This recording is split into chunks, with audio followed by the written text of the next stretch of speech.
So, this is just a little review I've put together about what I've learned in the class Issues in Aging and what I've taken away from it that will help me in my future career in the health field. So, to start, coming into the class, I realized there was a lot of misconceptions about aging, and right off the bat, we kind of put those to rest. Typically, when you think of getting older, you feel like people dread it or it's a very unpleasant process. And it might be, but for the most part, we found that older people do feel younger or they feel middle aged. They are very satisfied with their lives and it's better than they thought it would be. A lot of them even said, these are the best years of their lives. They may not be young and spry anymore, but they're still considering them the absolute best years of their lives. One thing that we are having problems with right now is the fact that we are in the time where the generation of the baby boomers are now coming to the age of 65 and older.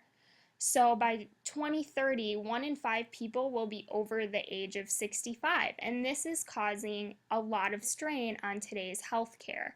We don't have the resources to help fund this generation. We don't have the placement for housing or anything like that. We're very unprepared for what this generation of the baby boomers is going to bring when it comes to needing to provide health care for them. So that's one struggle that I didn't really realize was going on until I took this class. I mean, you hear about it, but you don't really know the repercussions of it. Another thing that's really important, and we had a speaker who addressed this, but you kind of forget that you have to be mindful of the population that you're working with. Not every person that walks through our door is going to be a stereotypical 65-year-old white male or white female. There are very different lines when it comes to dealing with people of different ethnic background or different races, and we have to know how to cater to and to help these certain individuals so that healthcare can't be just one encompassing field. You have to cater to each person, so it's really important that we're constantly reminded that every patient is different and we can't just treat them all the same and use all of the same dialect or manners, and we have to be able to account for that. Another really important thing we learned was, how our body changes with aging. And it's important to know these signs and to recognize them. For myself, I'm going to school to be a clinical laboratory scientist. So I need to realize when it comes to things like renal testing or cardiac testing, I need to be able to determine what is different and what is normal when it comes to these things. It's normal for people as they age for their kidneys to shut down. So when I'm testing for certain enzymes specific to the kidneys, I need to be able to realize, okay, granted, this may not be normal for a 25-year-old male, but this is normal for an 85-year-old male. So these are all things that I can wrap up in my career. These are ideas I can take from this class and apply it to what I'm actually going to be doing. So I think that's a really important thing that we learned about. Another kind of silly topic was the topic of sexuality. Just because they are an older generation doesn't mean they don't think about things like sex or intimacy. So, as healthcare professionals, we have to be mindful of that, especially when these individuals are in nursing homes or assisted living facilities. We need to respect them. It's not our job to parent them. It's not our job to treat them like teenagers or infants because they are adults. They are our superiors.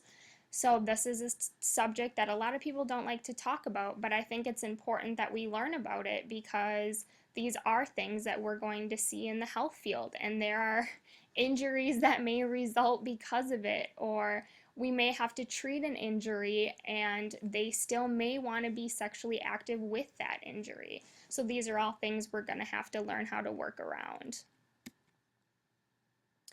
Another important thing that we discussed was the difference in the long-term care facilities. I have a little video here. I won't play it because it will take up time, but it just kind of goes through, what's the difference between a nursing home and an assisted living facility. I think it's really important that we educate, the older generation or the elders, and kind of clear up stereotypes and explain really what each one is guided towards.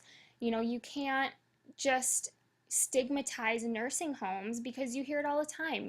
They say, I never want to be put in a nursing home. Well, there are positives to nursing homes and there are positives to assisted livings.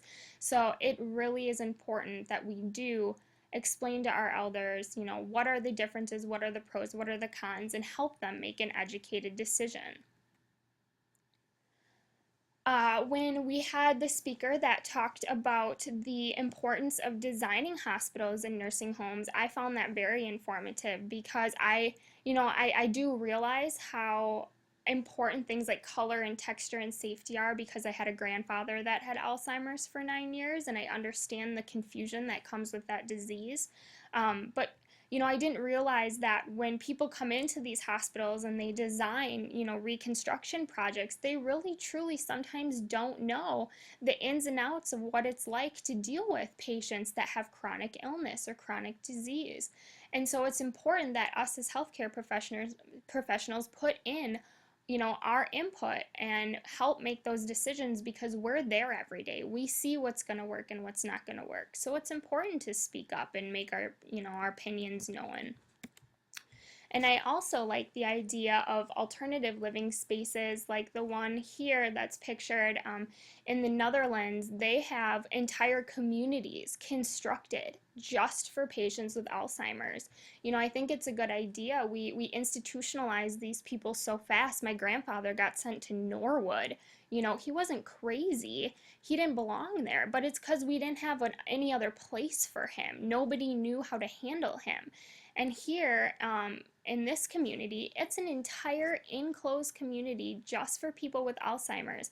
And the residents of that community are, they're CNAs, they're doctors, they're EMTs that are there to help them, dressed as normal people, let them go about their daily life, but guide them in a nurturing way. I think these are really important things, and I think they really obviously value their elders because they are going to such great extents to make them feel comfortable. And I think that's something that really should be practiced here in the United States. Another topic that I found really important was the idea of the medication interactions that we're seeing. I work in the emergency department, so I see this all the time. I see elderly people come in with extreme confusion and, disorientation, and a lot of times, it's easy to think, oh, hyponatremia or, something else going on, but then you look at the list of the medications these people are on, and you don't want to just assume that these symptoms that they're having are just a sign of them getting old, because they're not. They're not always just standard confusion from aging. They could be on a whole slew of medications that are interacting together because some physician didn't take the time to really look at the medications they were currently on when prescribing new ones. So it's really important to keep an eye out for these drug interactions, and especially for me being a medical technologist, I want to look for these things and understand how they function in the body. So that was a very interesting talk that we had. And then lastly, we spoke about financially planning for your future. I mentioned earlier things like Medicaid and Social Security. They're really taking a hit right now. Will they be there in the future? We don't know, and that's a scary thing. So I think as healthcare professionals, we need to stress the importance now, not just with elders, but with the younger generation, of how important it is to plan for your future. You want to be able to be financially stable, and you don't want to go back to the days of college where you're living off ramen noodles and SpaghettiOs. So I mean, that all comes with the territory of being a healthcare professional. It's looking out, for the best interest of our patients and informing them on different options. So, as confusing as these things can be, I still think it's really important that we talk about them and help them plan for their future, because I know when I'm 65 and I want to retire, I hope things like Medicare and Social Security are still there for me. So we have to protect that in the now. But all in all, that is what I have learned, and so much more from Issues in Aging. I hope that everybody else has gotten the same out of this class as I have, if not more. And we'll be seeing you soon. Thanks. Bye.